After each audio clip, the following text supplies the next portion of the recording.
ಶ್ರೀ ದೊಡ್ಡ ಬಸವೇಶ್ವರ ದೇವಸ್ಥಾನದ ಸಮಿತಿಯ ಅಧ್ಯಕ್ಷರಾಗಿ ಚಾನಾಳು ಆನಂದ್ ಅವರ ಪದಗ್ರಹಣ ಸಮಾರಂಭ. ಬಳ್ಳಾರಿ ಜಿಲ್ಲೆಯ ಕುರುಗೋಡು ಪಟ್ಟಣದ ಶ್ರೀ ದೊಡ್ಡ ಬಸವೇಶ್ವರ ದೇವಸ್ಥಾನದ ಆವರಣದಲ್ಲಿ ಶ್ರೀ ದೊಡ್ಡ ಬಸವೇಶ್ವರ ದೇವಸ್ಥಾನದ ವ್ಯವಸ್ಥಾಪನಾ ಸಮಿತಿಯ ನೂತನ ಅಧ್ಯಕ್ಷರಾಗಿ ಚಾನಾಳು ಆನಂದ್ ಅವರ ಪದಗ್ರಹಣ ಸಮಾರಂಭ ಕಾರ್ಯಕ್ರಮವನ್ನು ಜಗದ್ಗುರು ಕೊಟ್ಟೂರು ಸ್ವಾಮಿ ಶಾಖಾ ವಿರಕ್ತ ಮಠದ ಶ್ರೀಮಾನ್ ನಿರಂಜನ ಪ್ರಣವ ಸ್ವರೂಪಿ ನಿರಂಜನ ಪ್ರಭು ಮಹಾಸ್ವಾಮಿಗಳವರ ದಿವ್ಯ ಸಾನ್ನಿಧ್ಯದಲ್ಲಿ ಕಂಪ್ಲಿ ಶಾಸಕ ಜಿಎನ್ ಗಣೇಶ್ ಅವರ ಅಧ್ಯಕ್ಷತೆಯಲ್ಲಿ ಚಾನಾಳ ಅಂಬರೀಶ್ ಸಮ್ಮುಖದಲ್ಲಿ ಶ್ರೀ ದೊಡ್ಡ ಬಸವೇಶ್ವರ ಆಶೀರ್ವಾದದೊಂದಿಗೆ ದೇವಸ್ಥಾನದಲ್ಲಿ ಪದಗ್ರಹಣ ಕಾರ್ಯಕ್ರಮವನ್ನು ಹಮ್ಮಿಕೊಳ್ಳಲಾಯಿತು. ಈ ಸಂದರ್ಭದಲ್ಲಿ ಜಗದ್ಗುರು ಕೊಟ್ಟೂರು ಸ್ವಾಮಿ ಶಾಖಾ ವಿರಕ್ತ ಮಠದ ಶ್ರೀಮಾನ್ ನಿರಂಜನ ಪ್ರಣವ ಸ್ವರೂಪಿ ನಿರಂಜನ ಪ್ರಭು ಮಹಾಸ್ವಾಮಿಗಳು, ಕಂಪ್ಲಿ ಶಾಸಕ ಜಿಎನ್ ಗಣೇಶ್, ತಹಶೀಲ್ದಾರರು, ಪುರಸಭೆ ಅಧ್ಯಕ್ಷ ಶೇಖಣ್ಣ, ಬಳ್ಳಾರಿ ಜಿಲ್ಲಾ ಗ್ಯಾರಂಟಿಗಳ ಅನುಷ್ಠಾನ ಪ್ರಾಧಿಕಾರದ ಅಧ್ಯಕ್ಷರಾದ ಕೆಇ ಚಿದಾನಂದಪ್ಪ, ಕೇಂದ್ರ ಪರಿಹಾರ ಸಮಿತಿಯ ಮಾಜಿ ಅಧ್ಯಕ್ಷರು ಕೆ ರಾಮಲಿಂಗಪ್ಪ, ದೇವಸ್ಥಾನದ ಕಾರ್ಯನಿರ್ವಾಹಕ ಅಧಿಕಾರಿ ಹನುಮಂತಪ್ಪ ಸೇರಿದಂತೆ ಸಮಿತಿಯ ಸರ್ವ ಸದಸ್ಯರು ಮತ್ತು ಮುಂತಾದವರು ಉಪಸ್ಥಿತರಿದ್ದರು. Bureau report Ambareesh, news 24 Kannada, Kurugodu.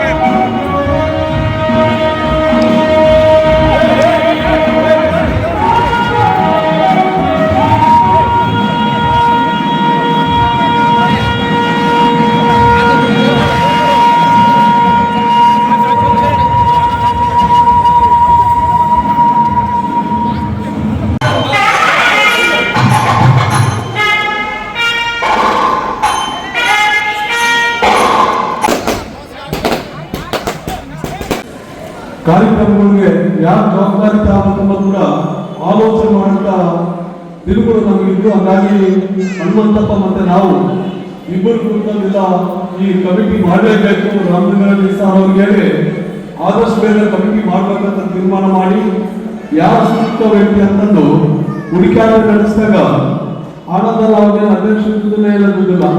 ಗುಡಿ ಕಾರ್ಯಕ್ರಮ ಅಂದ್ರೆ ಪ್ರತಿಯೊಂದು ವಿಚಾರದಲ್ಲಿ ಅವ್ರ ಸ್ವಂತ ಮನೆ ಕೆಲಸ ಮಾಡ್ತಾರೆ ನನಗಂತೂ ಕೊಡ್ತಲ್ಲ. ಯಾಕಂದ್ರೆ ಅಧಿಕಾರ ಕೂಡ ನೋಡ್ತಾ ಇರ್ತೀವಿ, ಮಕ್ಕಳ ಬಗ್ಗೆ ಮತ್ತೆ ಮನೆ ಬಗ್ಗೆ ಏನ್ ಚಿಂತೆ ಮಾಡ್ತಾರೆ ಅನ್ನೋದು ನನಗೆ ಗೊತ್ತಿಲ್ಲ. ಆದ್ರೆ ಗುಡಿ ವಿಚಾರ ಬಂದ್ರೆ ಎಷ್ಟು ಡೆಪ್ತ್ ಅಂದ್ರೆ ಮುಂಚೆ 6 ಗಂಟೆ ರಾತ್ರಿ 10 ಗಂಟೆವರೆಗೆ ಅದೇನು ನಿಷ್ಕಲ್ಮಶ ಸೇವೆ ಅಂತಾರ. ಅಂದ್ರೆ ದೇವರು ಯಾರೋ ಒಬ್ಬರಿಗೆ ಏನು ಸೇವೆ ಮಾಡ್ಲಿಕ್ಕೆ ಒಬ್ರಿಗೆ ಆಶೀರ್ವಾದ ಮಾಡಿರ್ತಾರೆ.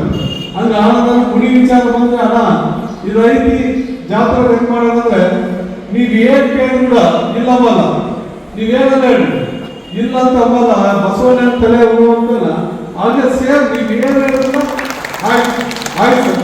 ಸ್ವಾಮಿ ದೇವಸ್ಥಾನದ ಸದಸ್ಯರ ಸಮಿತಿಯ ಅಧ್ಯಕ್ಷರಾಗಿ ಸದಸ್ಯರಾಗಿ ಶ್ರೀ ದೊಡ್ಡ ಬಸವೇಶ್ವರ ಸ್ವಾಮಿ ಅಭಿವೃದ್ಧಿಗಾಗಿ ತಾನು ಮನ ನಿಷ್ಠೆ ಪಕ್ಷೆ ಖಾತರಿಗಳಾಗಿ ಸಭೆಯನ್ನು ಕಾರ್ಯನಿರ್ವಹಿಸುತ್ತೇವೆ ಎಂದು ಶ್ರೀ ದೊಡ್ಡ ಬಸವೇಶ್ವರ ಸ್ವಾಮಿಯ ಮೇಲೆ ಪ್ರಮಾಣ ಮಾಡುತ್ತಾ ಪದಗ್ರಹಣ ಮಾಡುತ್ತೇವೆ. ದೇವಸ್ಥಾನ ಅಧ್ಯಕ್ಷರಾಗಿ ಮಾಡಿದ ನನ್ನ ಶಾಸಕರಿಗೆ, ಸಚಿವರಿಗೆ ಹಾಗೂ ಸಮಿತಿ ಸದಸ್ಯರಿಗೆ ಧನ್ಯವಾದಗಳು. ನಮ್ಮ ಶಾಸಕರು ಮತ್ತು ಸಮಿತಿಯ ಸದಸ್ಯರು, ಮುಜರಾಯಿ ಇಲಾಖೆಯ ನಿರೀಕ್ಷಕರು ನಿರೀಕ್ಷೆಯಲ್ಲಿ ದೇವಸ್ಥಾನದ ಅಭಿವೃದ್ಧಿಗಾಗಿ ಶ್ರಮಿಸುತ್ತೇವೆ ಎಂದು ಕೋರುತ್ತೇವೆ. ನಿಮ್ಮೆಲ್ಲರ ಸಹಕಾರ ಇರಬೇಕು. ಊರಿನ ಪ್ರಜೆಗಳ ಅತಿ ಮುಖ್ಯವಾದ ಸಹಕಾರ ಅಂದರೆ ಊರಿನ ಪ್ರಜೆಗಳ ಮುಖ್ಯ ಸಹಕಾರ ನಮಗೆ